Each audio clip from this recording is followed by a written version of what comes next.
Hi, everyone. Welcome to the fourth episode of Comic Monitors. I'm here with Darnell Henriquez and special guest Tate Gerber. We are here to talk about the darkest, most controversial era in DC Comics history, the New 52.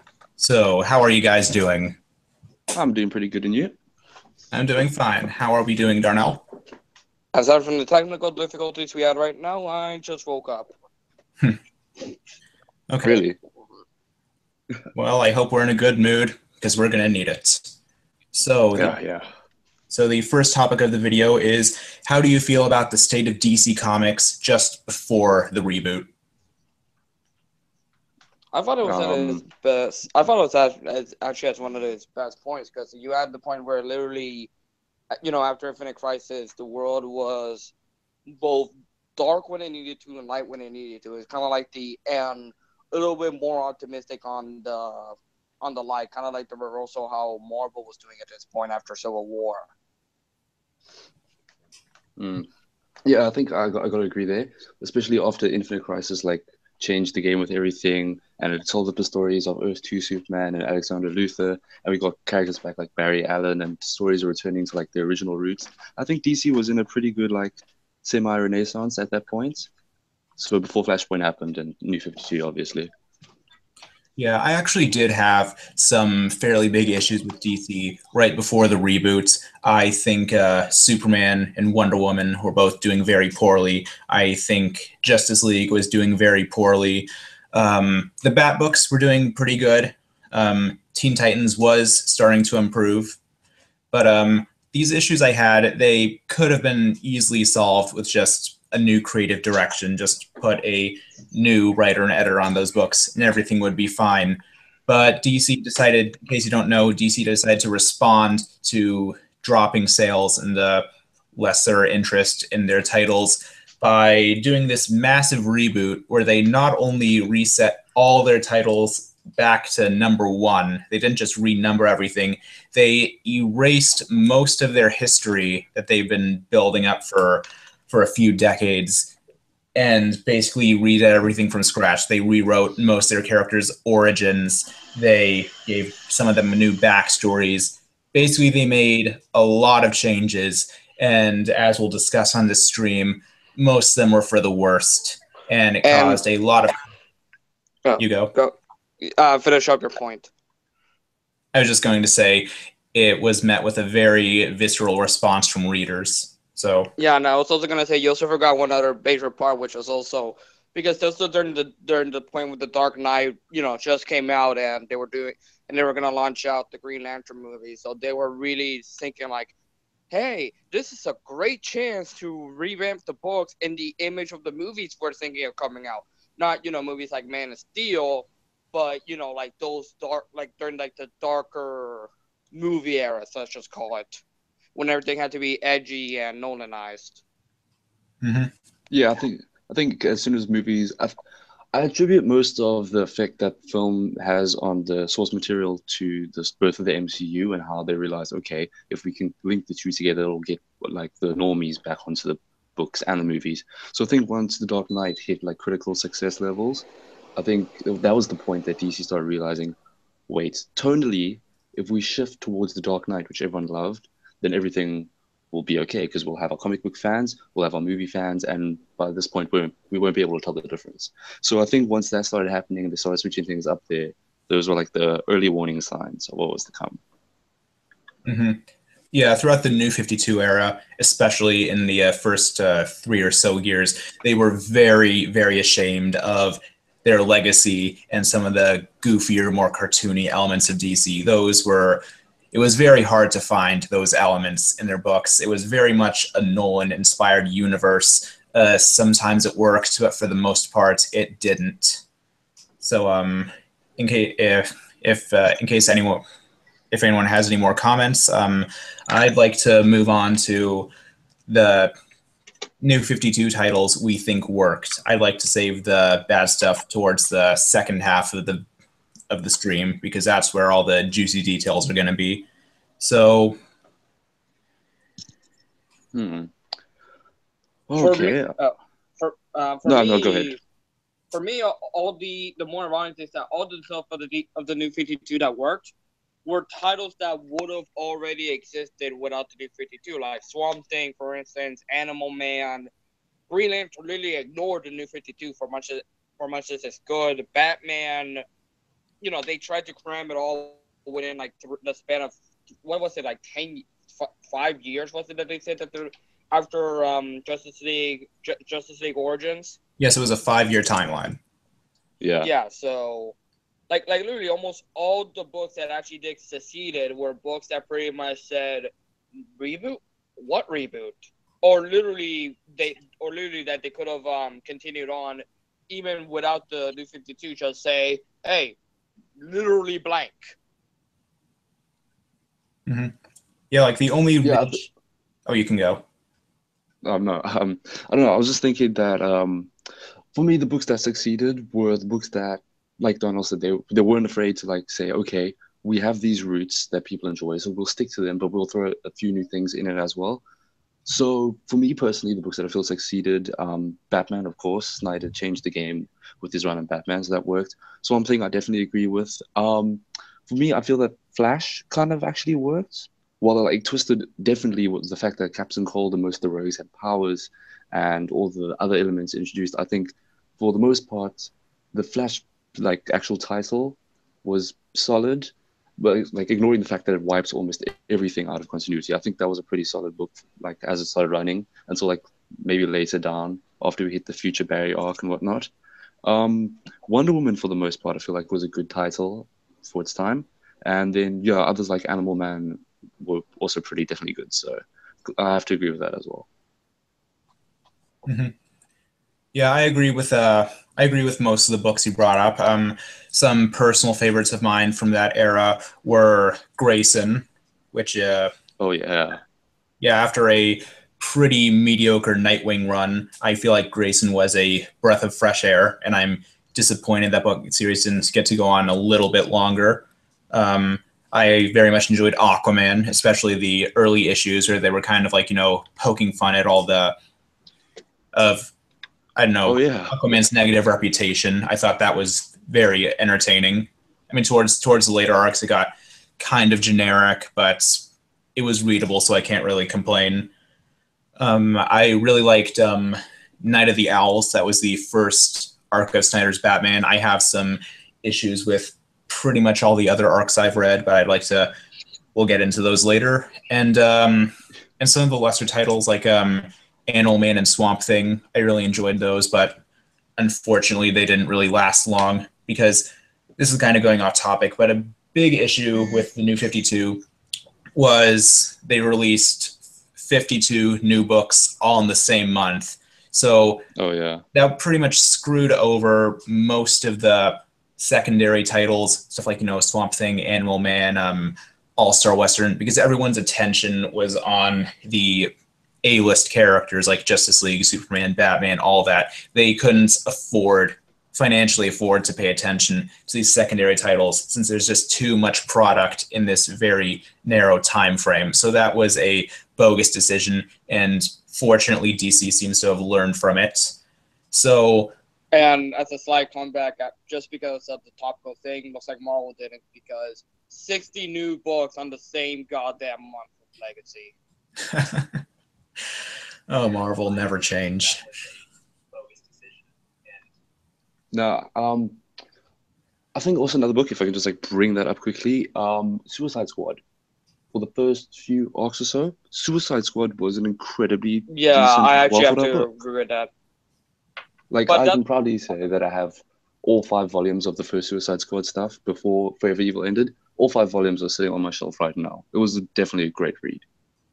Yeah, but that's why I kind of put it into the pile of books that still could have happened even without the New 52 occurring. Because, like I said, what really changed about the only thing that really changed about the Suicide Squad at that point was Amanda Waller, and that was one of the things that people hated. Yeah. Yeah, New 52 Waller was a mistake. I wasn't super fond of New 52 Suicide Squad, but one thing I did like is that they played Harley Quinn as a villain for the most part. I do like her as more villainous as opposed to an anti-hero, so I respected that. Overall, I think it was just okay.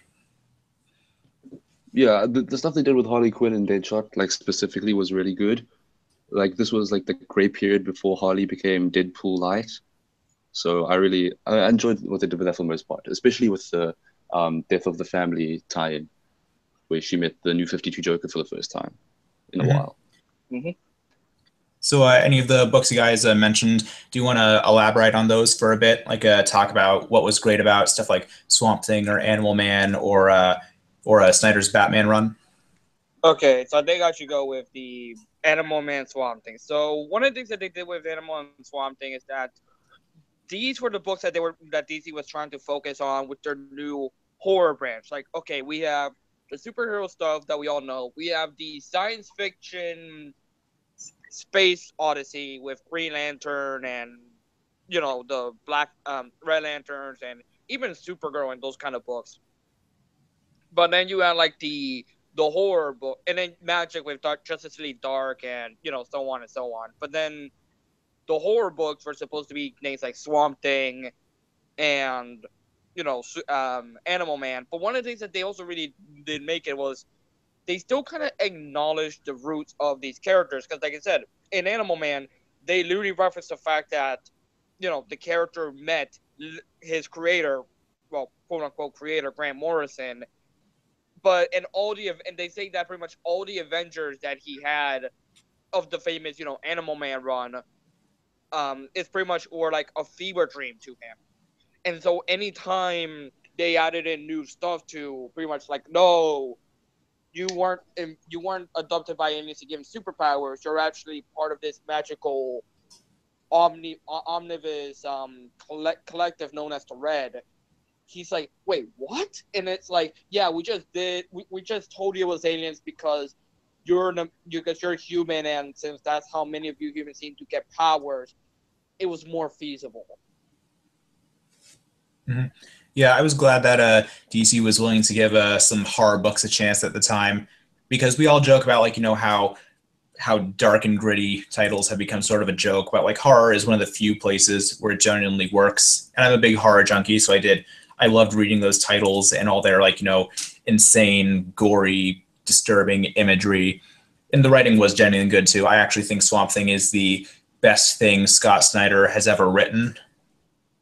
I really enjoyed that. And again, I don't know much about Swamp Thing before that run, but it feels like it included a lot of the character's history. Like I think it took a bit of inspiration from the Alan Moore era of the character. Take inspiration from Alan Moore is usually a good thing. And Oh, absolutely. and Animal Man too. I think when New 52 started, Buddy Baker, Animal Man, was like the one character who was still allowed to have a family, because they erased most of the relationships and marriages. Superman was no longer married. Aquaman was no longer married. Mera started out as, I think, just partners. So I'm glad they were willing to have one superhero with a family. So I think that Well, worked I really think we all well. know what happened to that family, but go on. Hmm. Well, Mm. for the time, it was refreshing. I feel like it was a good contrast with like the horror elements. But any more thoughts on those titles? Honestly, I think Swamp Thing is a very interesting character in general because the main thing that you get out of Swamp Thing is kind of like that old classic, like creature from Black Lagoon, like is it the man, is it the monster, like kind of feel to it. So I think anything that like if you could like summarize Swamp Thing under like a neat little bracket, I would put it under intense character study because really the thoughts and emotions of Alec Holland is what drives the book, and the fact that people are so invested in the character from the work that Moore did on the character, of course, and that main aspects of that carried over into New 52. So I didn't think you couldn't really alienate fans if you kept it the same, and what Snyder managed to do, reinventing it, but at the same time keeping in its roots, like Donnell said, I think that's what made it such a successful book. Is because as it gathered new fans as well, it kept the original fans on the book as well. So it didn't really it didn't alienate anyone. It just kept everything the way it needed to be, and that's why it was such a success run, and also why it was such a disappointment to eventually see it go. Hmm. Yeah, so moving on to the Green Lantern books, another bit of credit I will give the New 52 at the start is they did a good job incorporating all the different lanterns. Like you had Hal Jordan in the main book, which is understandable because DC loves Hal Jordan. Then you had Green Lantern Corps, which focused on like a mostly alien members of the Corps. Then Guy Gardner and John Stewart, even though there was like rumors that they wanted to kill John Stewart, but they decided not to because of fan backlash.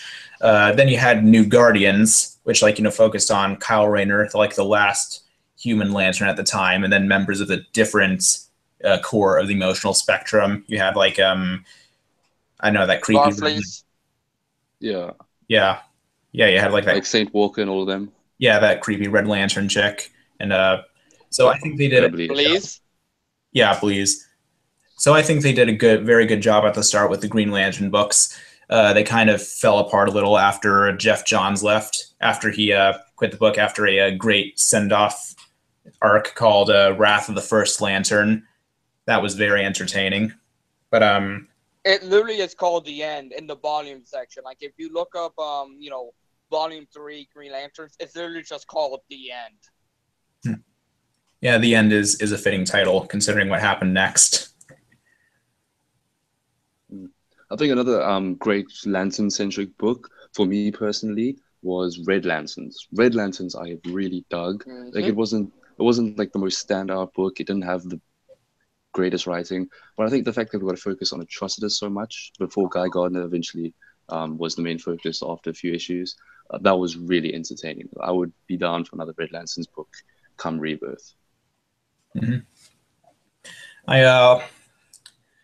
Those were. I enjoyed all the Green Lanterns books. I also agree that Wonder Woman was a decent book. I understand why some die-hard fans of the character were unhappy with it. It made a lot of changes, but as someone who actually does prefer a somewhat darker Wonder Woman, I thought it was good. I liked it more because of their take on mythology as opposed to what they did with Diana's actual character. But I think that if you're willing to accept something different from the ideal Wonder Woman portrayal, it's very worthwhile.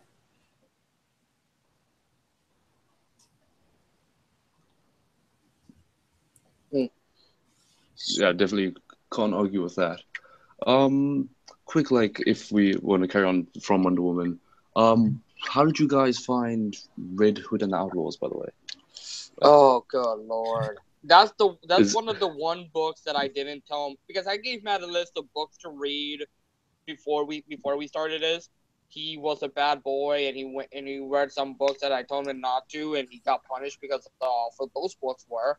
But Red Hood and the Outlaws is one of those books I didn't want him to read just because I wanted to shelter him from the fucking abuse of it. No, I did. I read it when it came out. I read like the first, I don't know, 7 or 8 issues when it came out because I liked the art. But yeah, I'll agree that Red Hood and the Outlaws was a bit of an abomination. It's like a bit. Yeah, it basically took 3 promising characters.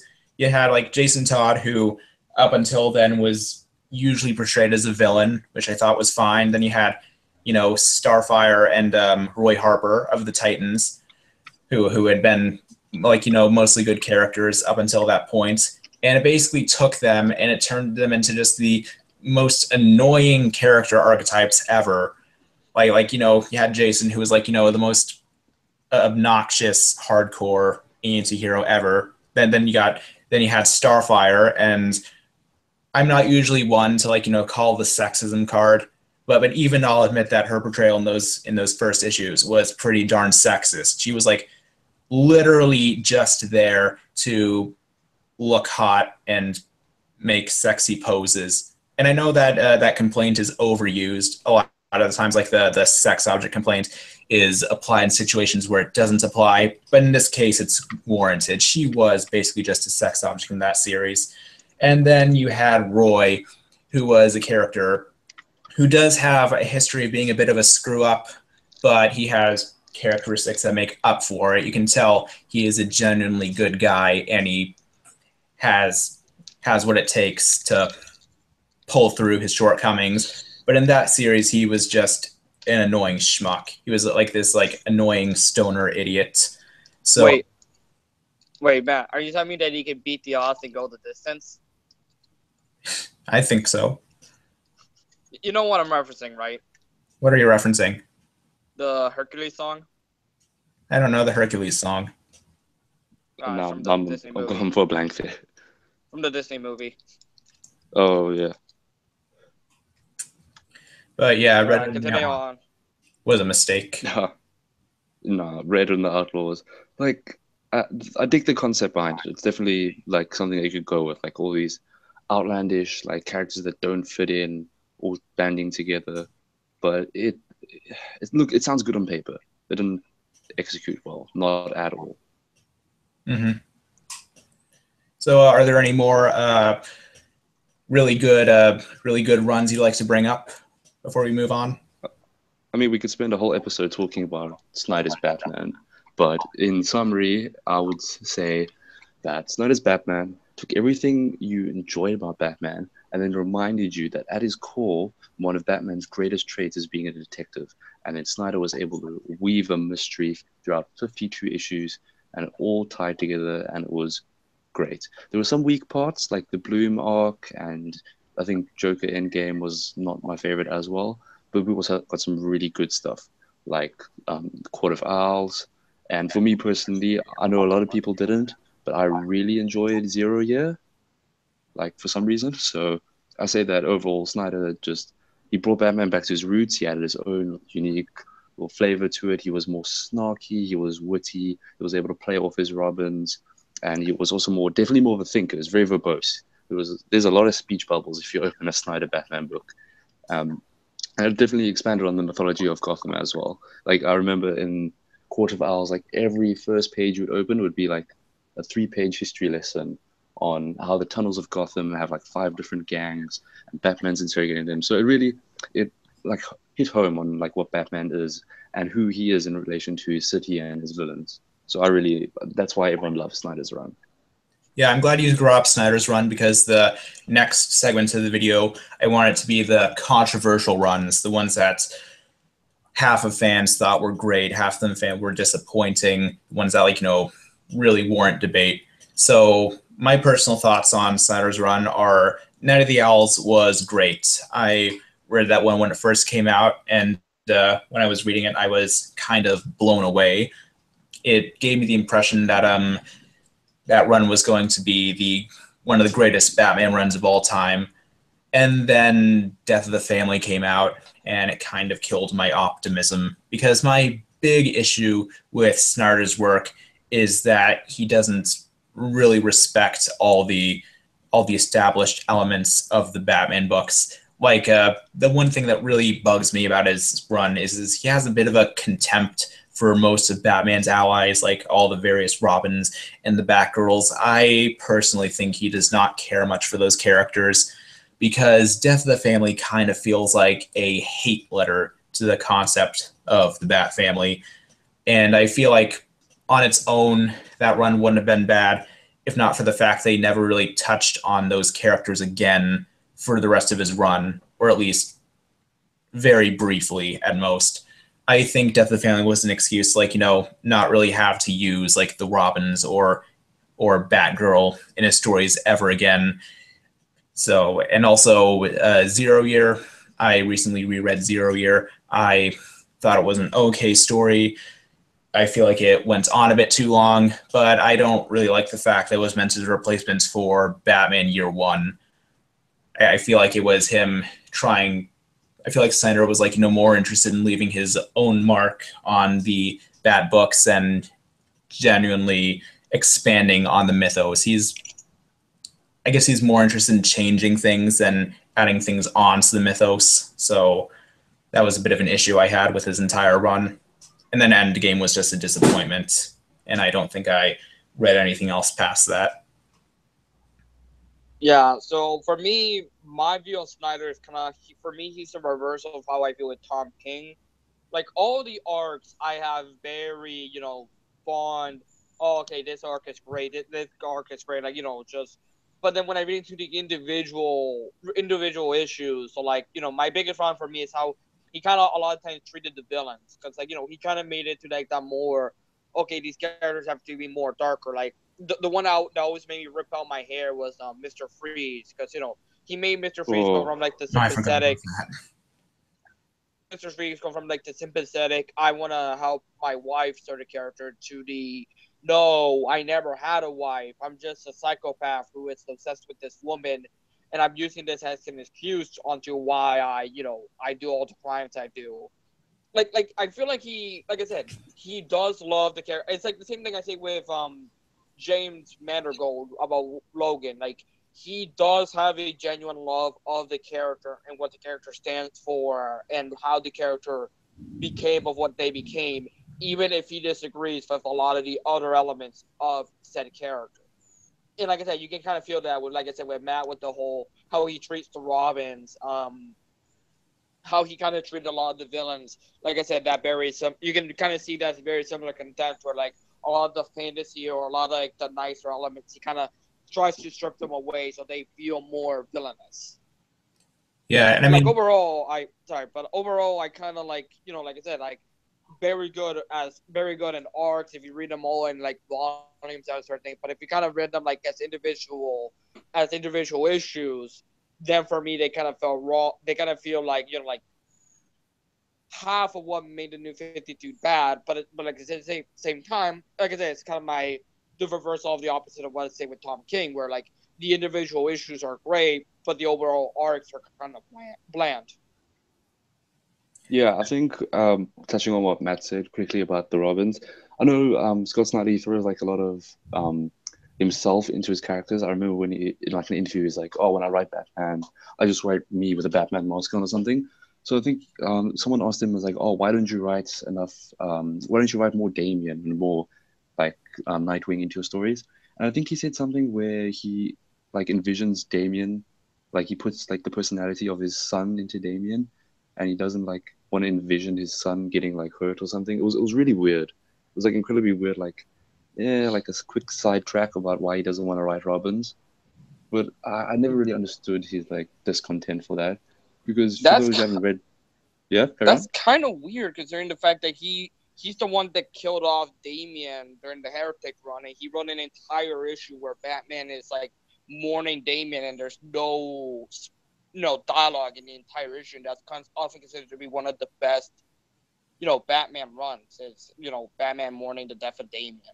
yeah, I think that was Yeah, Morrison's idea, and like Snyder just had to roll with it because at the moment Morrison outranked Snyder, so he just kind of had to roll with it. But you can go. Yeah, it was incredibly weird. If you could, I think you can like find the conversation of him actually saying that on Twitter some way, like look it up afterwards. But yeah, it was like for those who haven't read Death of the Family, of course, kind of like a slight spoiler, but the Joker kidnaps every member of the Bat family. It was Nightwing, Tim, Damian, Jason, and I think Barbara as well. He kidnapped all of them, and he like Also, Tim tortured Drake. them. Oh yeah, Tim as well. And then like he tortured them. He made Batman think that he cut their faces off and that he was going to eat them. It was incredibly weird. And the whole like thing about death of the family was that it was supposed to be the death of the Bat family and the concept and the unity of that itself. So I don't know why like Snyder has such like a hate burner against the Robins and everyone involved in the Bat family. But I mean, if Snyder wanted to tell like his own story, it was kind of very Brian Michael Bendis-ish in his ways, in that he wanted to tell his story and it was going to be this way and his characters were going to behave this way. And even if they behave like another way in a different comic, it didn't matter because Snyder was going to tell his story. But I mean, in his defense, he could actually back it up. And yeah, about all the villains were incredibly brutal. I mean, was it okay? Like I know Mr. Freeze, he didn't have a wife. He obsessed over some random person. Then you get the whole thing with Joker cutting his face off. Killer Croc lived in the sewers and he had like an army of homeless people that like followed after him. Scarecrow And there was like, and then it goes straight from like, okay, he was abused by the other kids and he had to grow up as a gangster, and like the whole kind of the mutation and his kind of bad upbringing was what kind of makes him more into an animal. It went straight into he's an animal. Like it's almost telling like he's been a bad guy since birth, which kind of destroys the argument for Croc. yeah, it was incredibly weird. And then I think that Scarecrow like kidnapped kids off the streets randomly, to, like drugged them and stuff. Well, And then that's kind of been something he yeah, used to do beforehand, but it's like they kind of made it down to the point to where he would. Like Scarecrow is one of the characters that I feel he didn't change that much, but one of the characters I did also feel they did change was Two-Face, because they kind of, like I said, oh removed the no, modicum of Two-Face being, half good, half evil, and just made him into, okay, well, we have the guy that's gonna shoot you honestly, and the guy that's gonna shoot you in the back. yeah, no, I hate Snyder's Two-Face. Like I love what he's done on most of the stuff, but I hate his Two-Face. And even though it doesn't really apply, his work on All-Star Batman with Rebirth and that Two-Face, I hate that as like I can't. It's not my Two-Face. But yeah, overall, quick summary: Snyder did a great job on Batman. Love what he did. Mm-hmm. Yeah, moving on from that, Jeff Johns' Justice League run, the flagship title of the New 52. What do you guys think of that one? Um, it's alright. Like I feel like didn't- he, I feel like he, I feel like he worked with what he had, and he tried to not give it his best effort, but he tried to make it into the point to where, like I said, because you can almost tell from that entire book, even if everybody's kind of acting like assholes and things like that, they're still trying to have fun. So he's trying to kind of make it so, like, the entire New 52 isn't just a giant glorified, angst like, no. Here's these characters actually trying to be, friends to each other, even if they are assholes. But it's like, yeah, it does not set the right tone for a group of friends. Yeah, I think John's run was very hit and miss. I thought Throne of Atlantis was a pretty solid arc. That's probably one of the better stories to come out of the New 52. But like the Origin and Forever Evil, which is basically a Justice League story in and of itself. And you also forget that that second arc right between Origin and Throne of Atlantis, which was about the guy with the mirror. Oh, everyone forgot that one. It was so forgettable. Yeah. I don't know. I like okay, yeah, like the stuff you said. Throne of Atlantis was decent. Forever Evil I kind of liked, but yeah, it was pretty much a Justice League story. Origin was okay. I really dug what they did with Lex Luthor though. Like I think Lex's character was really good. That if I have to give the New 52 one shining thing, it would have to be the whole Lex Luthor story arc thing. Mm-hmm. Yeah, Lex was fine, and overall, I think Johns was doing the best he could with that Justice League run. But I feel like editorial was coming in and trying to darken it up. They were trying to inflict more gritty elements into it. I'd say it's a case of a pretty decent writer being bogged down by editorial interference, because they wanted everything at the time to be dark and gritty. So I don't think he really had the creative freedom to do exactly the Justice League story he wanted to. Because historically, I think he does a pretty good job balancing out stories with very serious and occasionally dark elements. But the way I always kind of try and think, he writes light characters that are happy and optimistic, and he likes to put them in dark scenarios that makes them kind of question their optimism.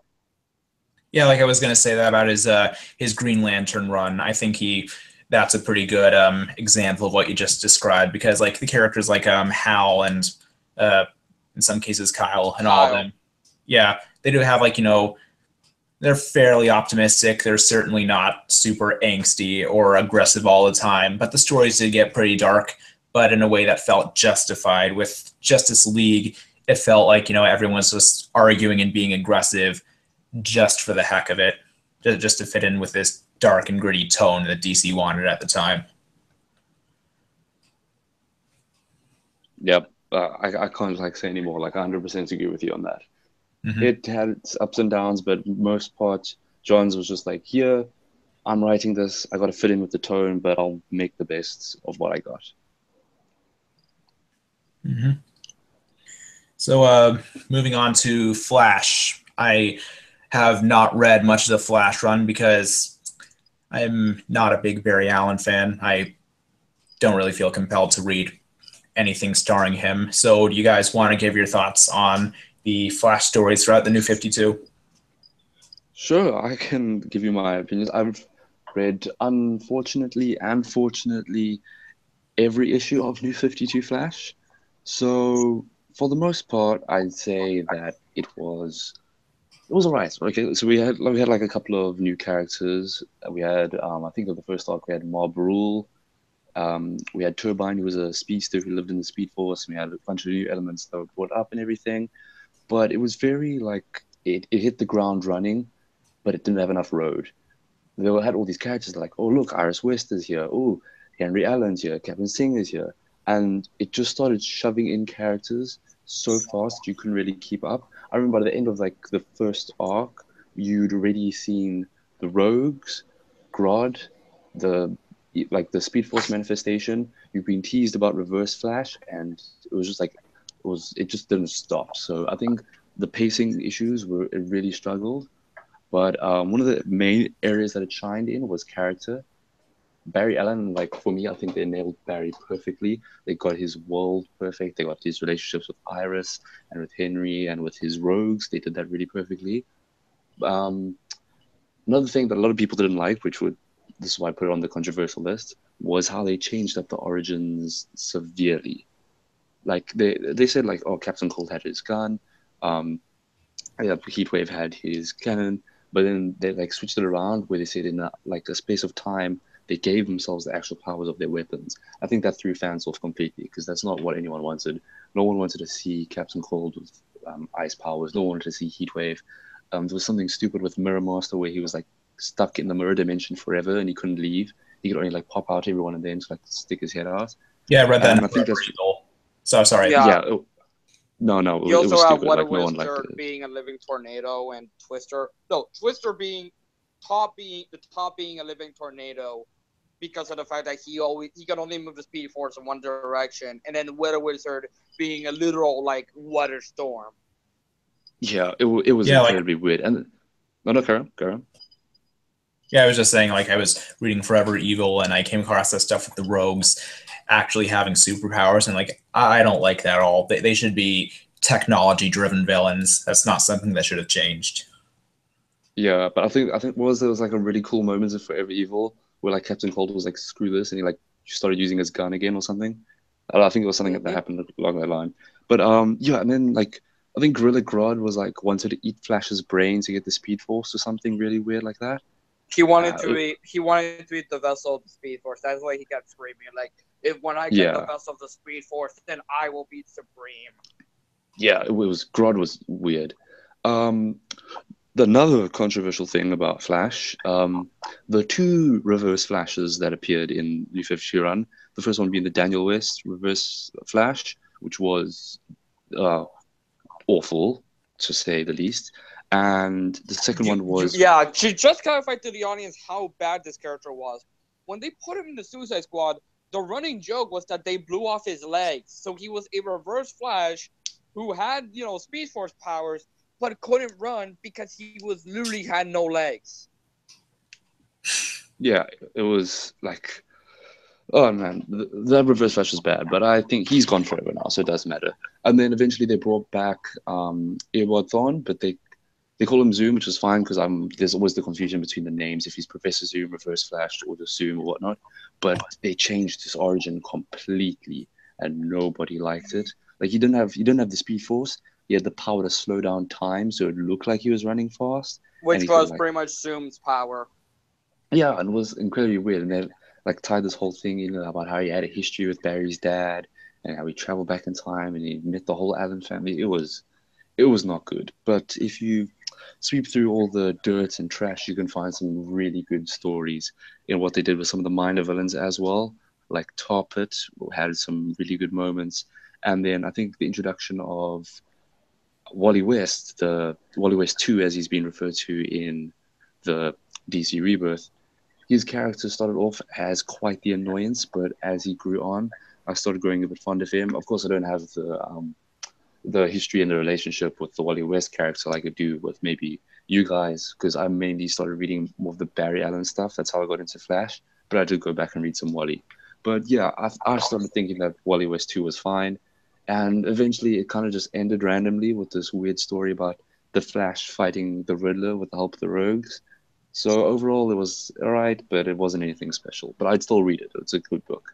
Okay, and I think this would be a good time to transition from the controversial New 52 stories into the bad, because the one New 52 Flash story I've read in its entirety is the introduction of New 52 Wally West. Now, I am as big a fan of the original Wally West character as you'll ever find. I think he's perfect. I think that if DC would bother using him more often in the comics, he could easily surpass Barry in popularity. But I thought it was an audience just to know of a very Wally West fan he was. When I first met Matt, he literally had Wally West as his actual emblem. And yes, I can tell the difference between the Barry costume and the Wally costume. Well, he's in my current avatar too. But yeah, your current avatar, but it was literally, you just had the Wally Flash costume. Mm-hmm. So yeah, and New 52 started with basically erasing Wally West from existence. There was never any version of this character in the DCU. Then finally, they announced that they were bringing him back around 2014, I think. Then fans started getting super excited, and then it turned out that the New 52 version of this character was a 12-year-old black stereotype who was so poorly handled at the time that nobody really liked him. And by nobody, I mean people who were really familiar with the past versions of the character. I mean, even the very pro-diversity crowd did not like this kid because he came off as like a racial stereotype. They took like this nice white guy, and then when they made him a black kid, they turned him into kind of a delinquent. His very first appearance was getting arrested by the cops for like public vandalism. He like wanted to join a gang or something. They just made him like the angstiest, grittiest like character they could at the time, and that did not sit well with readers. It went so poorly, in fact, that they were basically forced to make him a separate character from the original Wally West and bring the old version back. So I think that's it's not so bad now because we know it's not the original character. But at the time that story came out, it was pretty much a joke. It was probably the craziest, stupidest thing the New 52 had done at that point. So that's pretty much all my thoughts on the New 52 Flash stories. Yeah, man. Show me on the doll where the bad comics touch you, Yeah. Matt. Yeah. I don't know. Like I said, he was like okay after a while, but no one likes him to begin with. No one asked for him, and I'm pretty sure everyone, even now, would trade him away in a heartbeat to get the old Wally back. Yeah, like in New 52. So he was. I'll admit that I'll admit that flashing forward a bit, this character has improved in the current Teen Titans run. He's not terrible anymore. I just feel he started out very terrible. But I would like them to change his name because it's hard to have two characters with similar powers and functions with the exact same name. That's got to change. And also in the current Deathstroke book, I'm actually kind of really excited because they're actually getting a lot of the characters that were like the new Power Girl and that sort of thing. And Deathstroke is actually mentoring him to be his new kind of Dark Titans. And they were actually well written in those stories, believe it or not. I actually like I said, the new Power Girl, which Matt can attest how much I hated the introduction of his character. And just in this new Deathstroke comic, she is probably one of my favorite characters aside from Deathstroke himself. Okay, well, we'll talk about it on the Rebirth stream a bit more. Yeah. But so yeah, I feel like the DC universe as a whole really suffered from the lack of original Wally. I cannot state how much this character matters to the DCU. But moving on to something else, what are you guys' thoughts on the New 52 Superman books? I was just thinking that you were going to ask about New 52 Superman. Oh man, I did not like New 52 Superman at all. I could not stand anything that they did with him. I tried, I really did. I read it once, and I'm ashamed to admit this. I read it twice just so I could like it, and he was most interesting when he was going to die. That's the only point that I found New 52 Superman interesting. Yeah, like Matt, remember that joke I said about where in the doll did the bad comics touch you? That's pretty much how you can describe me with my relationship with New 52 Superman. Yeah, because like their idea for Superman was so bad that like not even Grant Morrison could write a decent Superman run. Like Morrison, one of the greatest comic writers of all time, even his Superman left a lot to be desired. I understand that run was like intentionally meant to be more Golden Age inspired, but I don't think this version of Superman really works outside of the Golden Age. I feel like he has to be a bit more of a, I guess, an aspirational character nowadays. Because I read Action Comics and the main Superman book when they were coming out, and even then, when my expectations for comics weren't as high, I was not a fan of this Superman. He was just too aggressive. His stories were just completely devoid of fun. I just felt very little reason to care about this version of Superman. He didn't have any of the optimism or the intrigue that makes this character work. If I'm more like Super Bro than Superman. Yeah, Super Bro. No, remember when what was it? When he used his solar flare ability or something, and like his power was like completely maxed out, and he was like depowered, and then it was Super Bro riding around with his Super Bro t-shirt on his bike that he borrowed and then spray painted different color so he could ride around and fight crime. That was so hilarious. Like I said, that's probably the one Superman arc I actually like because, like I said, it made it feel like golden, like actual Golden Age Superman. Like what Matt said, that was in the beginning of New 52. That's by the end of New 52, and it's like, Jesus Christ. Yeah, and the only time I've read that version of Superman was in this one issue of Grayson where they teamed up, and he was written fine there. I wasn't appalled like I was with I don't know, the Morrison Superman or God forbid Scott Lobdell's Superman. Even then, the premise was. Yeah, let's talk about Scott Lobdell's run. I recently read. Wait. Okay. I just want to say one thing to the audience. Like I said, when Matt was rereading these books, there's a point where he scanned one of the pages, sent it to me on a Twitter DM, and said, "What the fuck am I reading?" Yeah, and to be fair, that particular page, it turned out it wasn't actually Superman being a psychopath. It was a villain impersonating him. So it wasn't as bad as I initially thought. But yeah, the Hell on Earth arc was a bit of a nightmare. It's one of the crowning achievements of terrible Superman stories in the New 52. To kind of quote what Matt said about the redundancy of the sexism thing and how it kind of affected the Starfire thing. You can say this about women being weak and apply this to Supergirl, and it worked. Like, Jesus Christ, they literally made her into the only reason she didn't fight the villain was because she had a crush on him. Yeah, and I'm not a big Supergirl fan to begin with. Like, she's never been one of my favorite characters. But even then, I was offended by how dumb she was. I mean, she like there's this one part where she literally bursts into Clark Kent's apartment in full Supergirl garb and starts talking to him like he's Superman in front of Lois Lane. And if she didn't just mistake this girl for a cosplayer, she would have just blown Superman's identity right there. I mean, even for like more of an outsider type character, she should not have been that freaking dumb.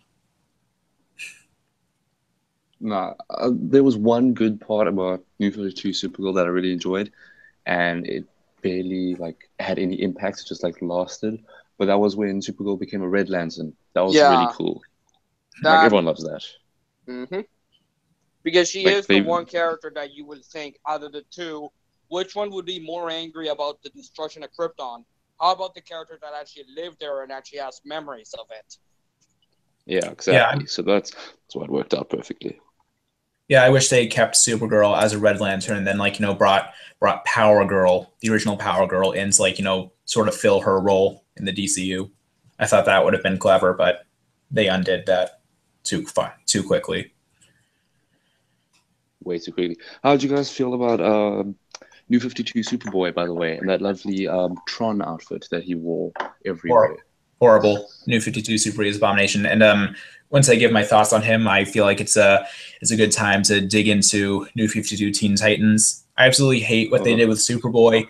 I wasn't completely happy with I don't know, the revamp they gave him around the time of Jeff Johns' Teen Titans. I feel like his 90s characterization was superior, but that was nothing compared to what they did to him in New 52. They basically just turned him into like the most aggressive and heartless character ever. He was just basically a jackass clone.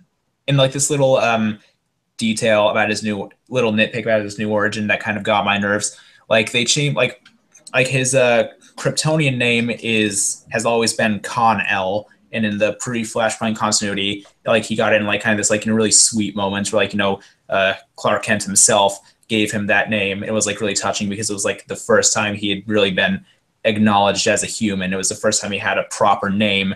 And then in the New 52, they changed it so it meant Abomination.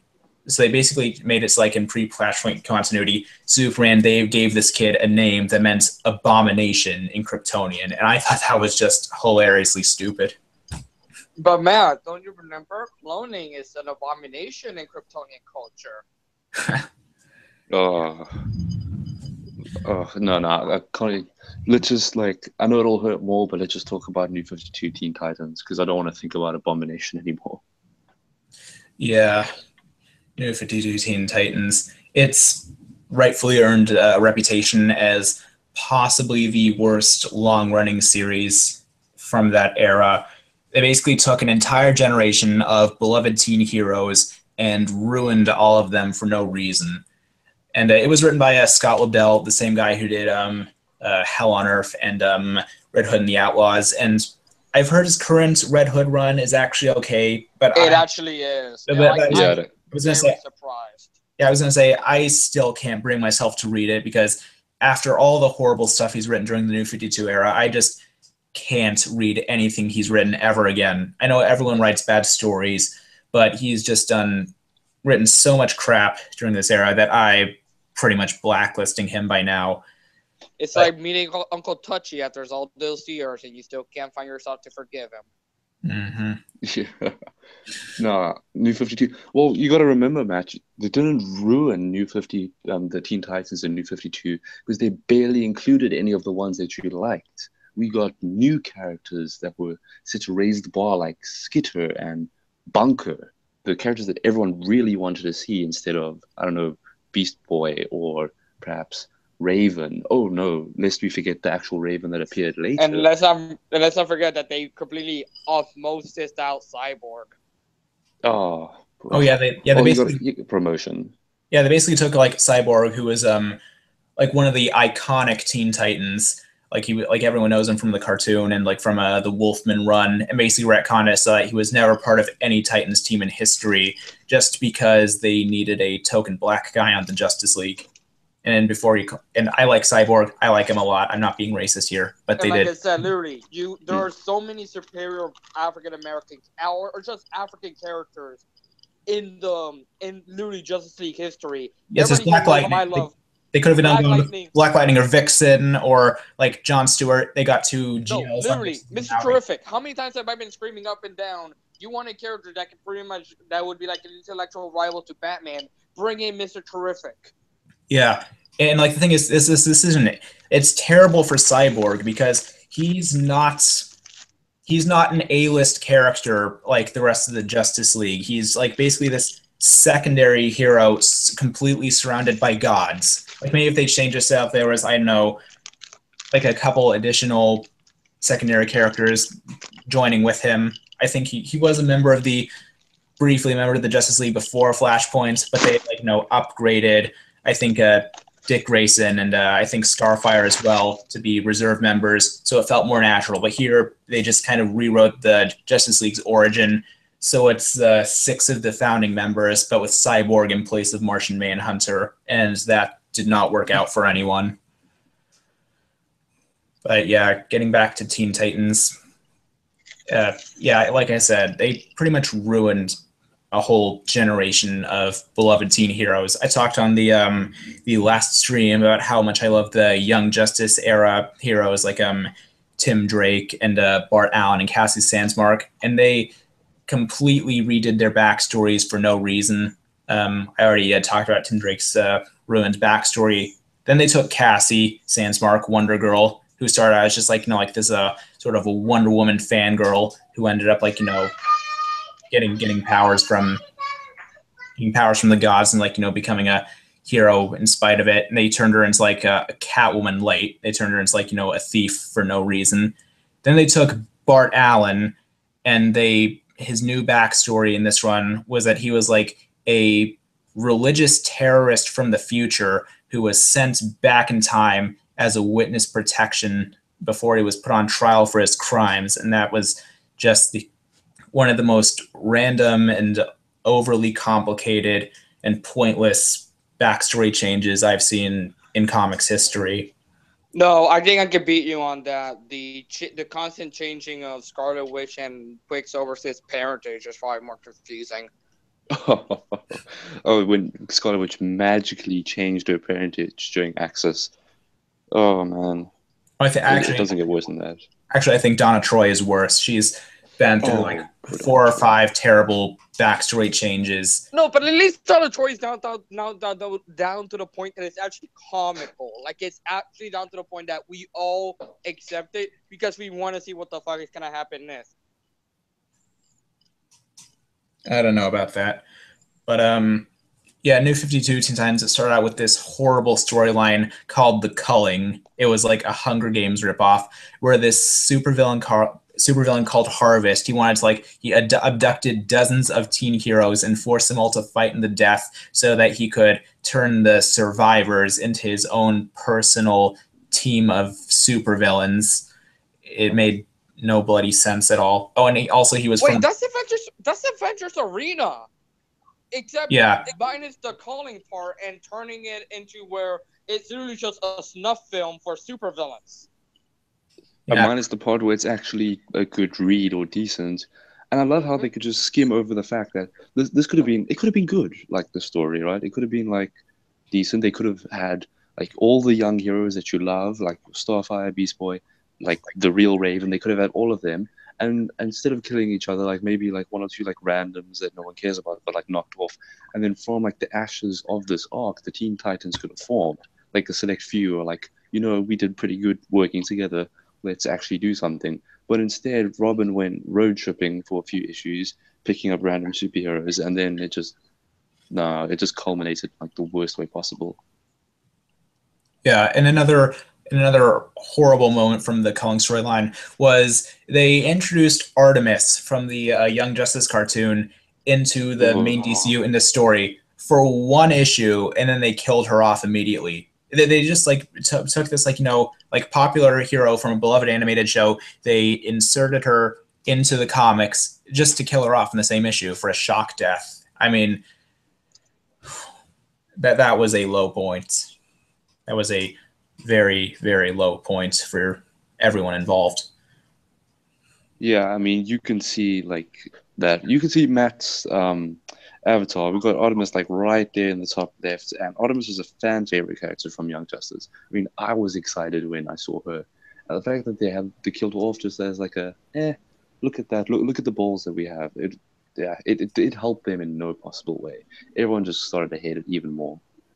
Mm-hmm. Yeah, that entire run was made of hate. So and then after Scott Lobdell wrapped up his run, there was another Teen Titans run by I think Will Pfeiffer. I didn't even touch it. I didn't even touch that series. So I don't know if either of you have read any of that second Titans run. I'm going to be perfectly honest. I literally lobotomized myself of all New 52 Teen Titans. I cannot tell you a single arc except for maybe the Calling and the ending, like the New 52 ending. Yeah, apparently there Wait, was. who wrote the second one? It started out with Will Pfeiffer. I think he did a decent Catwoman run pre-Flashpoint. He hasn't done much else other than that. Oh, yeah, he did some I've horrible Wonder Woman story called Amazon's Attack. That was also pre-Flashpoint. That a lot of people really hate that one. So I know. I guess he's hit and miss. I've never read that. I cannot believe I've never heard of this. Yeah, there's a reason you haven't heard of it. It wasn't very good. I feel like Oh. I feel like Amazon's Attack is still somewhat reminiscent in my mind, but for some reason I can't picture the cover for it. Oh my gosh, here it is. Will Pfeiffer Teen Titans has Red Robin, Wonder Girl, Bunker, Raven, and Beast Boy. Huh, I actually might. You said it was bad because like I'll give it a read if it's like okay, but no. And I said I didn't even touch it because it's still like the same Red Robin and the same Wonder Girl with their crappy, crappy New 52 characterizations in place. I don't think it's possible to tell good stories with those characterizations. Like the only reason Tim Drake didn't completely suck when Rebirth started is because they kind of ignored his New 52 personality and wrote him more like his pre-Flashpoint self. But I don't know. Maybe the other characters are fine. I don't have the willpower to read it, so. I will do what I must in order to inform you on how bad it is. I will take the sacrifice. Okay, there are a couple more bad New 52 stories I'd like to discuss. Are there any others you'd like to bring up before that? Nothing I can really think of off the top of my head. I'll find a list now and I'll see, but nothing I can think of. If I do have any, I'm probably trying to burn it out of memory. Okay, you got any, Darnell? What of horrible New 52 stories? Yeah. I mean, we already talked about Superman. I'm literally listing it off right now in my head. Oh, Green Arrow. Oh no, that was bad. Green Yeah. Arrow was bad. I didn't read any New 52 Green Arrow. Okay, Don't. so you know how a lot of the complaints people have about the show, Yeah. and you know how it's pretty much like people say it's like Tumblr wrote Batman Light. Yeah. Yep. That's pretty much that. Yes, it pretty much there were like multiple arcs and during an entire time period where it literally looked like the show and it was run by the characters that they added from the show.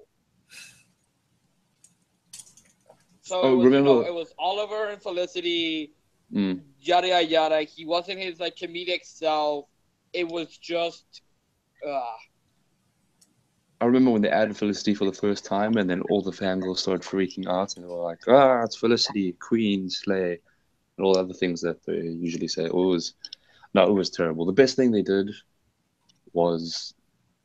No, I can't even think of anything good. It was awful. Yeah.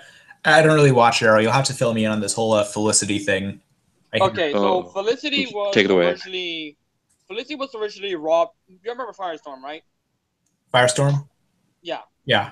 Felicity was originally Firestorm's stepmom. That was her whole main thing. She was just Firestorm's stepmom. She was just a side character.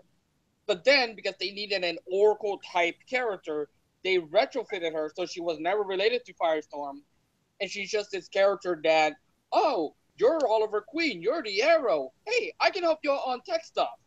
And that's literally where her character is. And just imagine Oracle, but blonde and Tumblr.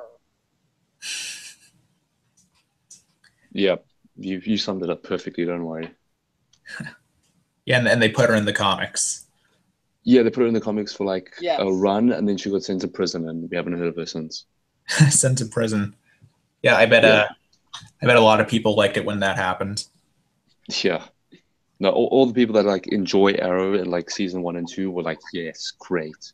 Because those were the seasons where everything wasn't bogged down by Felicity herself. And I remember all the Felicity fans started sending death threats to the writer. They were like, how could you do that to our Felicity and all that other nonsense. I completely forgot about the death threats thing. Jesus Christ. Yeah. Yeah, they sent more death threats now when she wasn't put in Rebirth. They sent Benjamin Percy a whole bunch of death threats. Oh my God. Let's see. What do we have here? Oh, did any of you read Birds of Prey New 52? Please tell me someone Yes. suffered with me. Like a couple of issues. I read the It first was- 2 issues. It was bad, man. Yep. Because once again, biggest thing, no central intelligence. The main thing that for me always made Barbara Gordon so great about, I mean, that made Berserk Grey so great was the main fact that Barbara Gordon was the pinnacle character that you looked at, and she never left her room. Like she was essentially the CIA for the entire superhero community, and now it's like, who's the central intelligence agency? Who's the character that we're gonna focus on when you rotate all the characters? Yeah, I really miss Barbara Gordon as Oracle. I'd rather have anyone else as Batgirl besides her. I miss the Babs that stayed behind the computer. And I am a big fan of the pre-Flashpoint Birds of Prey run. I've read some of those stories. I think they're some of the best female-led stories DC has ever put out. Everyone should read those. But yeah, from the little I've read of New 52 Birds of Prey, it's just extremely generic. And I feel like that was like the start of this trend where like they were kind of like trying to turn Poison Ivy into more of an anti-hero, which I don't really like. I prefer her as more of a villain with maybe a somewhat sympathetic side. I don't really like her on a whole team of heroes. So I feel like that kind of put that annoying trend into place. But For me, I feel like the best way to do it is kind of the All-Star Batman route, where they just did, where it's like, like you saw her reasoning why she had to team up with Batman, but at the end of it, like, I'm gonna go my own way again. yeah, that was fine. I didn't mind that, but just putting her on a team of heroes and treating her like just another protagonist is pretty annoying. And I think they're actually trying to do that again with the current Birds of Prey run. They're bringing in a Catwoman and Poison Ivy. I don't know if it's permanent, but that would annoy me. I want an evil Poison Ivy again.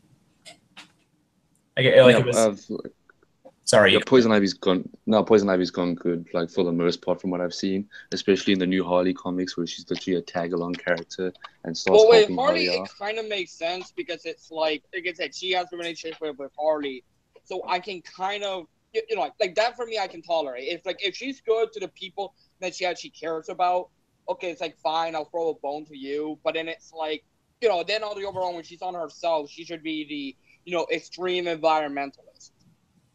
Yeah, and it was kind of like refreshing playing Injustice 2. And that game didn't have the best story mode, but it was refreshing to see a Poison Ivy that was just a straight up villain. I did like seeing that a lot, but getting kind of back on topic again.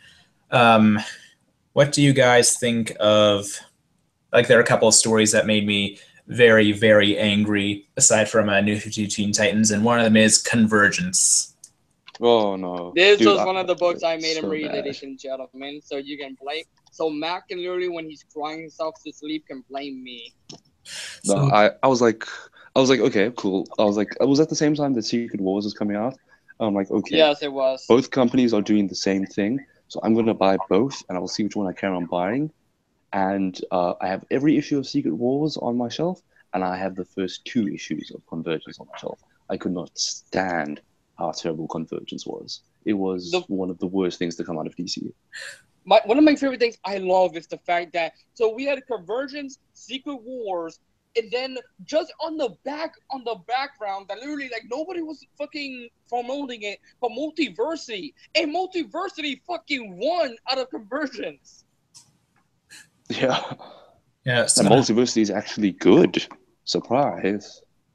Yeah. Well, it's decent, so. Yeah, I haven't read Multiversity, but a bit of background on Convergence. Like this event should have been a big deal. It was basically like you said, it was basically Marvel's Secret Wars, where you were just like kind of like exploring all these different eras of DC history. They were bringing in like all these like characters from like points in history, like I don't know, like Silver Age Flash, like just exploring like the entire Kingdom Come universe was coming back, for Christ's sake. Yeah, it was like, bringing all these like, different popular eras from like all of the pre-Flashpoints DCU together into like this like big epic story. And it should have been a big deal, but what it was in reality, it was basically a filler event while DC moved their offices over to Los Angeles, I think. They Yeah, LA. they did not treat these events with any amount of importance. The writers they got for the main story are Scott Lobdell, who we've brought up many times in this video in a derogatory way, and Jeff King, who I've never even heard of. They got a writer everyone hated at that point, and a writer no one had heard of to handle their like big epic, like epic story, and it was just. And not just that, Matt. Answer this question for me. How many times did you see the new 52 version of the characters? Oh yeah. No. Dude, Yeah. wasn't the main focus group was the Earth 2 characters, wasn't Yeah, I was about to say, Yes. and then like the characters like they made like the stars of the story were the cast of Earth 2, which was at best a somewhat popular book at its prime. At that point, pretty much everyone hated it. They've gotten sick of it, and they decided to make these characters the main focus of this story. And then there were like a million different like tie-in series. There were like all these like 2-issue miniseries all focusing on a different character or a different team from like DC history. And I read a couple of them. I read the one with a Wally West, and for some reason it like chose that brief period where he had kids who no one liked. So that was very disappointing. I have no idea why they chose that era. And then Batgirl, the one where they focus on Stephanie Brown from her Batgirl years, and they had like Tim Drake as Red Robin and Cassandra Cain. That one was okay. Like again, I've only read 2 of those miniseries. They were, from what I can tell, they were at best moderately satisfying. So this whole conversion. And like I said, no, because you didn't answer my main question. How many times did you see New 52 Superman, like the actual at this point still current main universe version of the heroes? Yeah. I think I read the whole thing recently. I think the 0 issue of Convergence was focused mainly on New 52 Superman, but then for the rest of the series, he showed up on maybe 5 pages total, I'm guessing. Yep. Yeah, the main versions of these heroes were mostly absent, and like again, this story, like it makes me angrier than almost anything else based on what it could have been, because I haven't read Marvel's Secret Wars. People seem to like that one, but nothing really makes me angrier. And I am not going to let you read that until you read all of Jonathan Hickman's run like a good little boy. Okay. Yes. It's literally a sin to read Secret Wars without reading Avengers and New Avengers by Hickman. If you don't, Fantastic Four by Hickman as well. Oh yes, Fantastic Four by Hickman is a must-read for anyone who wants to get into comics. So definitely do that. But now we're like straying off to Marvel. So I read a little bit of a Hickman's Avengers run. I've picked up at the library. It was good. It was good. I'd be willing to read more of it. But Convergence was a big disappointment. And I don't know how you guys feel about this story, but another one that makes me angry to my very core is Batman and Robin Eternal. I've not read the first Batman Eternal series. I've heard it's not very good either. But basically, Batman and Robin Eternal was meant to be like, commemorate the 75th anniversary of the Robin character. So you'd think that this story would be about all the different Robins and how their relationships with each other, their relationships with Batman, and maybe some other Batman characters in smaller supporting roles. You'd think that a story meant to commemorate the 75th anniversary of a character would be focused on that character. But instead, it ended up being more about this New 52 creation named Harper Row, who is a character nobody liked at this point, whose characterization was basically just a ripoff of Stephanie Brown, an actually well-liked character. And the whole plot ended up focusing more on her than any of the actual Robins, except maybe Dick. But even then, it said more about this random girl who no one liked than any of the actual Robins. The rest of them, aside from Dick, were basically just supporting characters in their own story.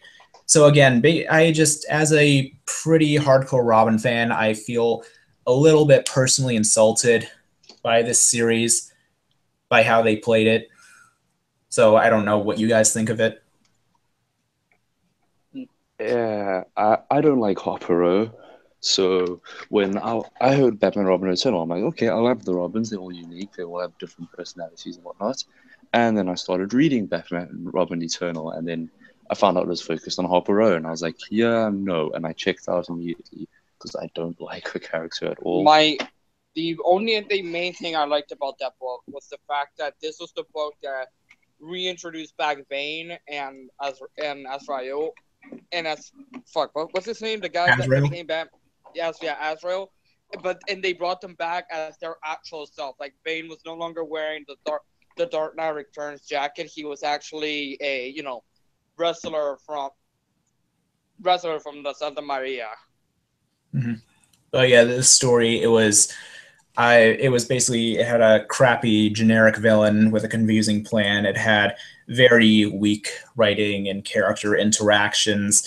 I like the only moments where it actually felt like they were trying to celebrate the Robin character were in like maybe the last couple of issues. That was pretty much only because they had received so many fan complaints and anger that they were trying to do damage control. They had Batman just like go off about how he loved all his like different Robins and how important they are to him. And it just felt so insincere. It felt tacked on. I thought it was extremely selfish of them to use this story to push a pet character instead of. I just feel very, very angry about this story, and it's hard for me to properly express how I feel about it because then I'd start off on this like extremely angry yelling fit with lots of profanity, and I don't want to do that right now.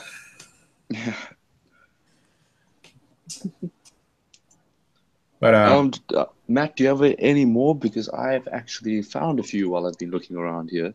So if you've got any more to quickly go through, and then I'd like to share a few of mine that I've just found. Okay, the last terrible story on my list is a lesser known title. It's from this imprint called a DCU, which is like DC's attempt to like inject some fresh creativity into the new. No, it wasn't even that, because I have so much criticism about DCU. So the whole point of DCU was DC's attempt at going at identity politics right before they said, okay, no, you know what, let's just do Rebirth. And they failed, and I think that's what caused them to pretty much snap out of it. Because the whole point, one of the big marketing points of the DCU was literally, we have a book for you. And all their books were promoting, here we have a book about an African-American character, about a Hispanic character. And that's what it was marketed as. Because one of the best books about that line, which was Midnighter, they didn't focus. It's like, hey, you know that book, The Authority, that a lot of people like? No. They didn't market it as that. They marketed it as, here's one of our books about a gay character, and then all the news media just put in DC's first gay superhero gets own solo book, where even that is wrong. Yeah, I think their first gay character was like this extremely flamboyant Hispanic dude from this old team book called the New Guardians that no one's heard of. Well, I mean, there's also just the Ray. I mean, the Ray is also gay, and he had his own book way before Midnighter got his own book in DCU. Mm-hmm. But yeah, so DCU. The only two titles I've read from that era were the Starfire solo, which I thought it was okay. I thought it was a decent book, and then there was We Are Robin. I recently dug into the first 6 issues of this run. That very same day, I had a dentist appointment, and I think I had more fun at the dentist than I did reading We Are Robin. So basically, the premise of this story is it takes place after, Bruce Wayne briefly stops being Batman for very confusing reasons I'd rather not get into. Endgame. Pretty much, it takes place after Endgame, ladies and gentlemen. Yeah, because of a long, complicated backstory that you probably don't want to hear right now. So basically, the premise of the book is that Alfred, in Batman's absence, instead of gathering together all the existing Gotham vigilantes to clean up Gotham. He recruits a bunch of random teenagers with very little Like qualifications. literally, imagine the Warriors, but dressed up as Robins. That's pretty much what it is. Yeah. So basically, Alfred recruited all these like different teenagers with the combined personality of a doorknob to be like this, I don't know, Gotham's like new protectors. And like the main character in this book is this Scott Snyder creation named Duke Thomas, who, I mean, I know you like him, Tate. I don't want to step on your toes or anything. That's fine. You can go ahead. I can go ahead. I personally do not care for this character. I feel like he does not have any place in a crowded Bat family. And this was like his big shot at a solo book to like, prove that he could stand out on his own. And again, he comes off with the personality of a doorknob in this series. It kind of bothers me that they've spent so much time pushing and promoting a character who has consistently failed to rise up and come into his own. And this entire series is a mess. The plot makes no sense. One issue, they're trying to defuse bombs placed in government buildings by some cult of homeless people. The next issue, they're being attacked by a Talon for an unknown reason. And throughout all of this, it never really explains because of the Robin War story arc. Okay. Oh yeah, Robin War. I haven't even read that one. I'm scared. Don't read it. You are going to cry, and you're remember that the time you told me you were gonna kill yourself, so you wanted me to look up shotguns for you, and I gave you my mailing address so you could send me all your comics and your cat. You're gonna go through it with this time now. I didn't mean it. Well, that's why I said you're gonna go through with it now. I'm actually gonna get your comics and your cat. Okay. You have to give her special cat food. I feel like I deserve half the comics. Like, I'm not gonna lie. Like, we can split it. Okay, how about this? I get all the Marvel ones. You get all the DC ones. Why would you wait? Okay, if it's all new Marvel, then you're punishing yourself. But if not, then you can. No. He has classic Marvel. Okay, great. Then it's fine. You can be blessed. I'll take the DC ones. Okay, but yeah, this We Are Robin one was a train wreck. I have no idea why any writer would want to revisit any part of this series. And again, it never really explains why Alfred decided to do this to get all these teenagers together and turn them into vigilante. No. I want to just tell you this. So you're saying you don't know this, but it's also my favorite part of this, and I know this spoiler, but you don't really care about this book, so I'm gonna just tell you anyway. They all majority of them die off at the end of the book, and Alfred gets no consequence. So, yeah. I mean, one of them did die in the I think the third issue. So, yeah, because I'm already thinking, all right, Alfred basically got this kid. He took this a kid with no vigilante training or anything, put him in a dangerous situation, pretty much got this kid killed, and the book seems blissfully unaware of that. But if you're saying more of them died, then this crappy little a 12-issue series that almost no one bought basically ruined Alfred as a character. Is that what you're saying? Yes, it's down to the point. I wouldn't be surprised if it was just Alfred being I wonder how much pseudomasochism can I do while Master Wayne isn't here, just to prove how much of a kind of like a Dr. Jekyll, Mr. Hyde kind of experiment. I think it was because at that point in time, I remember in one of the issues, Bat Gordon showed up because Bruce wasn't around. So I guess you could say it was Alfred was trying to make a new legacy, but it didn't really work out since most of them died at the end. One of them died issue 3, like you said, so it made Alfred seem like a child slaver. Yeah, because at least when Bruce Wayne he adopts a new teenager to turn into vigilante, at least he puts meticulous effort into making them as prepared as possible for the vigilante role. Dick Grayson, he was a lifelong acrobat. He had great physical prowess already. Tim Drake, he went through, if you read his early stories, he went through meticulous effort to put the kid through as much training as possible before he made him a full-blown vigilante. So at least say what you want about you can suspend your disbelief regarding the child endangerment elements of the Bat books, because at least and also the abusive nature of Batman in general. but it's like at least he puts them through hell before he lets them take off the training wheels. Yeah, I mean Alfred, he just scoops them off up the street, gives them a Robin costume, and says, "Okay, go defuse these bombs from this cult of homeless people." So yeah, that book was somewhat of an abomination. But that's all the books off my list. Anyone else want to bring something up? I got a few. If you're keen. Like, I don't know how you want to do time wise. I can just run through them. You can give me like a yay or nay. But I found a few that you may or may not be familiar with. Yeah, Are you ready? Yeah, you can just run through them. All right. Okay, cool. The New 52 Lobo. Oh, I read that. Oh yeah. Yeah, I read that. That was one of the other books. Yeah, a couple of days ago, and I just wanted to die reading it. It's like the crappiest '90s comic ever. It's just no, it's not even '90s because here's the whole point. Lobo was supposed to be a parody of '90s comics and Wolverine, and what made him fun was because he was a parody. This Lobo was trying to copy all of like the late 2010s and noughties, anti-hero. So like he's kind of like this Edward sort of character. He comes off as the worst type of anti-hero. Yeah, the thing is, like, there are two kinds of bad '90s comics. There's like the over the top, crazy, stupid ones, like the Liefeld stuff, and then there's the boring, angsty, dark and gritty stuff. This one was the latter. It was a painful read, and I feel like a warrior for having read 6 whole issues of it.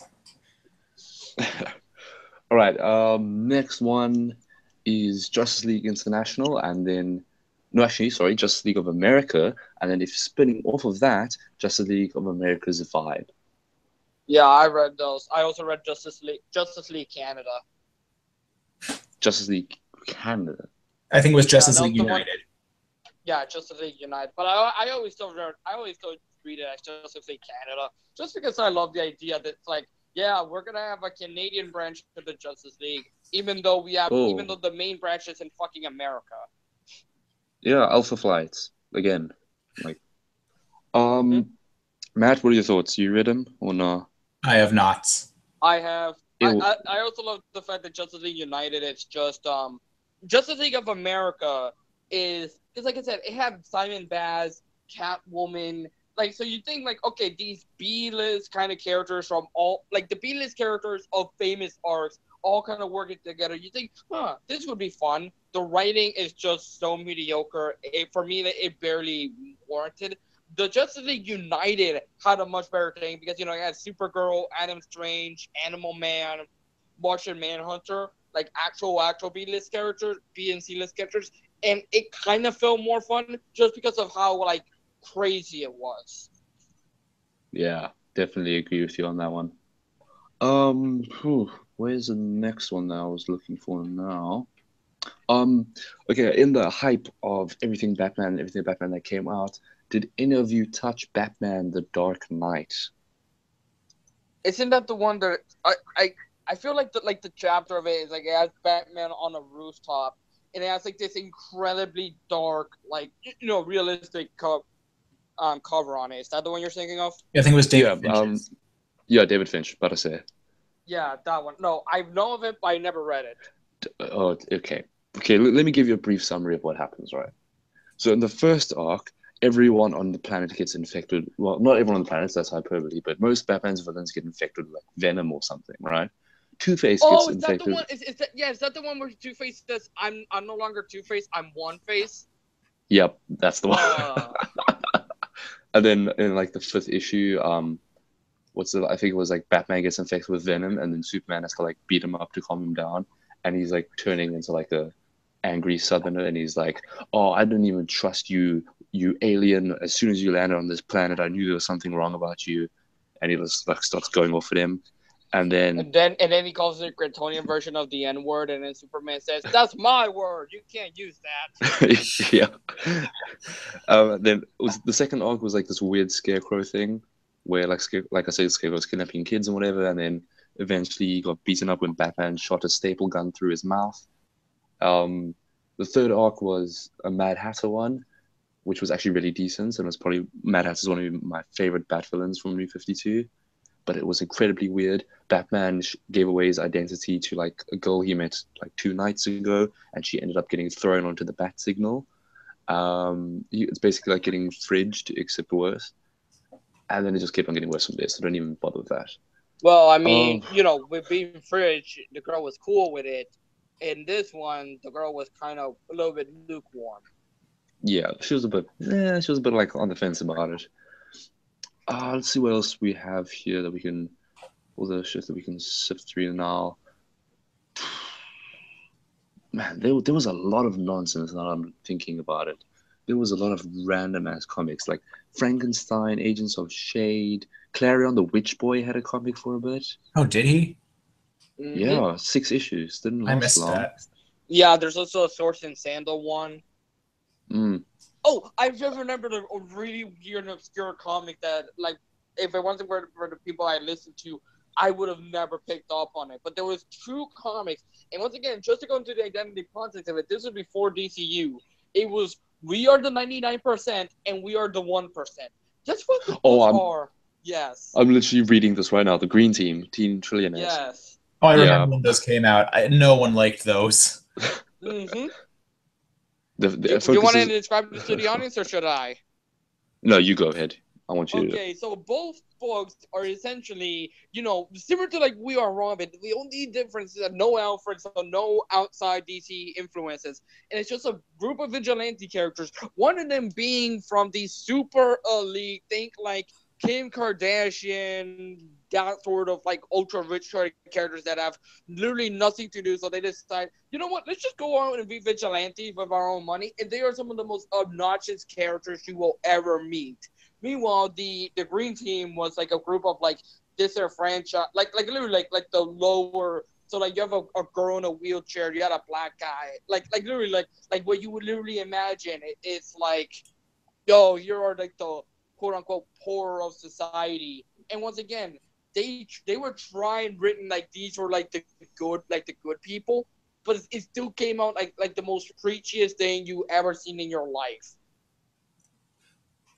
No, I can't even be bothered to like try to think of how that could be good. But I mean, they had to fit that 52 mandate, you know what I mean? And for the years to come, that's constantly reference Channel 52 and News 52. So it was clearly a big influence for them. Superman, Wonder Woman, that was a controversial one. Oh yeah. I haven't read that. So basically, in a nutshell, in the New 52 universe, Superman and Wonder Woman were in quite a long relationship for a while before things split off a bit. And then pretty much after Run of Atlantis, Superman and Wonder Woman started going out, rather than Superman and Lois. And that pissed off a lot of classic Superman fans. And DC's response was releasing a title centered around the acts of Superman and Wonder Woman being an item. Imagine how well that went. It lasted for 17 issues, but at least it had an annual.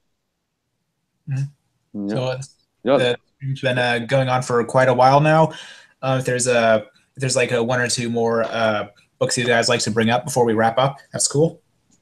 Sure. You go first. I'm trying to remember one really stupid book if I can find it. Yeah, I'm all out.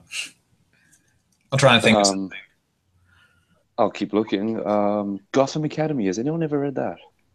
I kind of feel like that book is so isolated. Just let the people who enjoyed that book enjoy it. Yeah, like I've heard about it, but I've never actually like given it the time of day to be like. It's like if anybody's read that book, like Lumberjanes and things like that, it's kind of like that. It's not really a superhero book. It's just kind of like like you see a lot of girls from Tumblr like it. So like I said, but it's so isolated that it's like, you know what? Like I don't even care. They can do whatever they want in that book, and it's so isolated that let those people have their fun.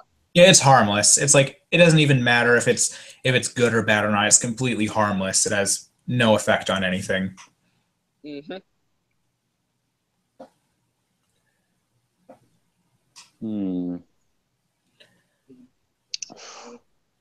Firestorm had a comic book for 20 issues focusing on Jason and Ronnie Firestorm. Yeah, I think didn't we talk about that the last? Yes, we did. Yeah, I don't think any of us liked it. Yeah. I'm a big fan of Jason Rush, so reading that was quite disappointing to say the least. Mm-hmm. What was But at that? least I got my fair share of Jason Rushki and Injustice 2. So Oh, have either of you read that? Sorry to butt in. Have either of you read? Oh, What? wait. Okay, go ahead. You finish first. But Yeah, I have realized either the of you- book I wanted to say. Have either of you read that second Batgirl run with like the really Tumblr inspired one? Hmm. I got a lot of attention. well, the My Burnside favorite- one.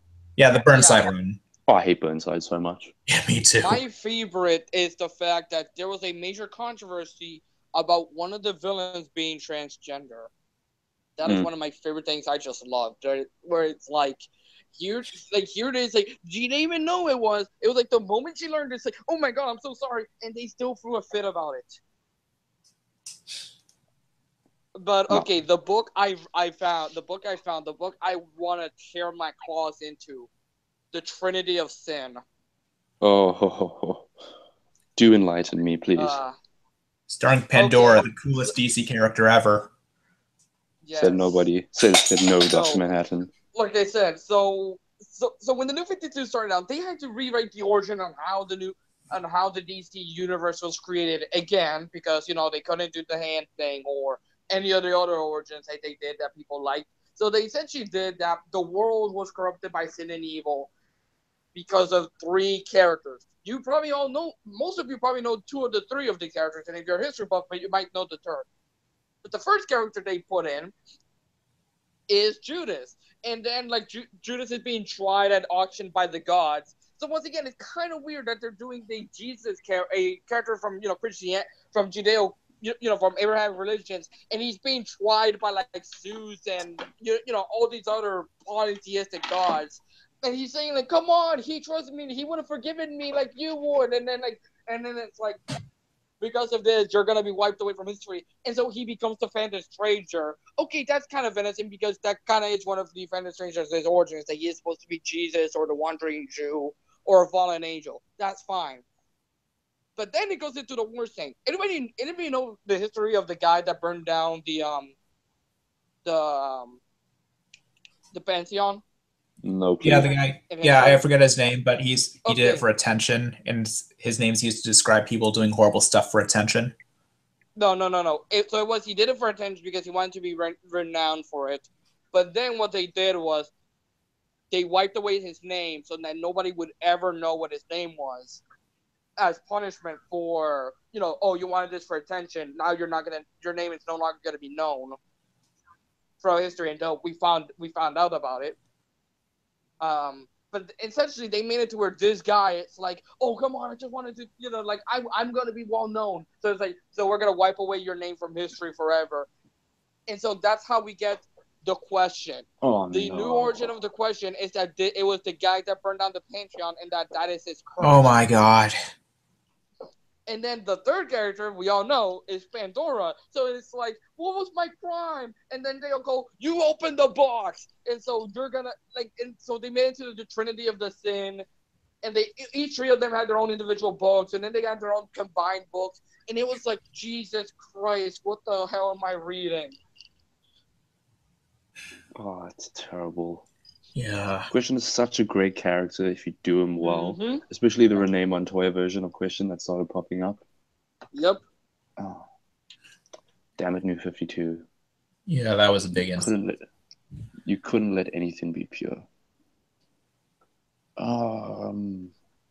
Like, literally, people, I want, just, I recommend to you, look up what I'm talking about. I can't remember if it was like on any of their individual books, or it was like maybe at the origins of the New 52 universe or something. But just look up like Pandora, the Question, and the Phantom Stranger, New 52 all together, and try to look up that origin thing. It is one of the most comically bad things I have ever read, because it's like I said, I'm just looking at this, I'm like, why? Like, why? All these characters had like good origins and good characterization, and you kind of just dilute it by saying like, oh, this character was this historical figure all along. Yeah, that sounds pretty horrible. But I think it's about time to wrap up the stream. If you guys have any final thoughts on the New 52 era, you can go ahead with them. It was a it was a good effort that amounted to almost nothing, but some of the things that they did establish have become long-running things, such as Corval's, the Trench, and Aquaman. So some good came out of it, but overall it was a failed effort. Yeah, I'd say overall was maybe 80% terrible, 20% redeemable. It made me learn and appreciate more Rebirth and pre-Christ and DC. It kind of made me realize and acknowledge like the whole major difference between having it being dark energy for effect and having it dark energy when it's done right. Yeah. So, okay, I think it's time we wrapped up.